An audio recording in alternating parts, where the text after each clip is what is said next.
DDR4, hindi ko pa alam ang specs kasi no power pa siya kanina. So ngayon may power na.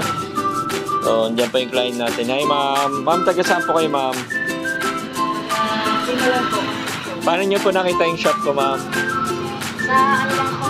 Sa Facebook. Facebook po. Buti naman po. Salamat po sa Diyos. Ayan. So power po siya. Shorted po. Shorted po ang kanyang MOSFET. At trigger niya, nakita natin yung pinanggagalingan ng shorted niya. So bad capacitor. So salamat sa Diyos at natanggal natin yung shorted. So may power na siya. So salamat po. Done.